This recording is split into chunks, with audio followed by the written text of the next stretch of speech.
السلام عليكم، ازيكم جميعا. الحقيقة الفيديو ده هو فيديو سريع كده. ليه سؤال كان اتسأل لي كتير جدا جدا ومن أشخاص كتير جدا، اللي هو يا دكتور ما تعرفش حد بيعمل الأبحاث؟ يا دكتور ما تعرفش حد بيعمل مشاريع التخرج؟ يا دكتور ما تعرفش حد بيعمل ريفيوز؟ يا شباب، دلوقتي الفكرة كلها ان الابحاث والريفيوز والحاجات دي كلها هدفها انك انت تنمي سكيلز الريسيرش بتاعتك. جميل.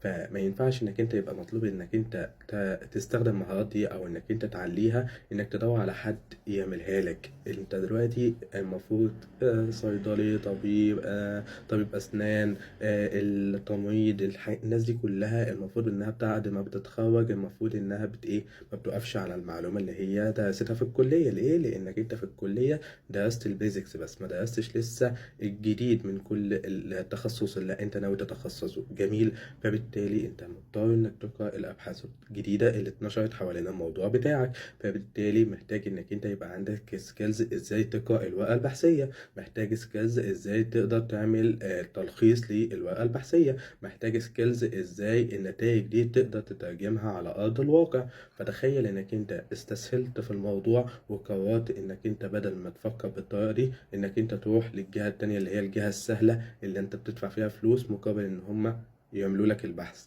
فده شيء خطأ. ده يعني انا ممكن ادخله في حتة ان هو اصلا يعني غش. ليه؟ لانك انت ما استفدتش من السكيلز بتاعتك بشكل مظبوط. انك انت عملت اللي هو دفعت فلوس قصاد حاجة انت ما عملتهاش.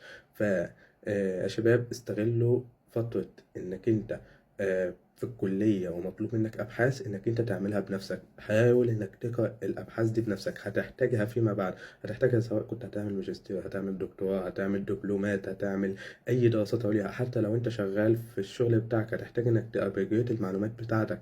انت لو ما عملتش ابجريدنج للمعلومات انت هتفضل محلك سر بعد التخرج. وده في كل التخصصات، يعني ماركتينج، سيلز، تدخل مثلا هندسة، ميكانيكا، اتصالات، ميكاترونكس، مدني حتى. المهم انك انت هتحتاج انك تابجريد المعلومة كل شوية. فلو انت مش عارف تقرأ الورقة البحثية بشكل مظبوط ومش مطور الريسيرش ميثودولوجي بتاعتك كويس، يعني انا ما بتكلمش على انك تبقى باحث علمي من التوب 10 على العالم، انا بكلمك في حتة انك انت تبقى معاك الاساسيات. جميل. فانك انت يبقى معاك الاساسيات وتقرا الورقه البحثيه بشكل مظبوط ده هيفيدك فيما بعد. فما تستسهلش الموضوع وتدخل تدفع فلوس قصاد ان حد يعمل لك الورقه البحثيه دي. تمام.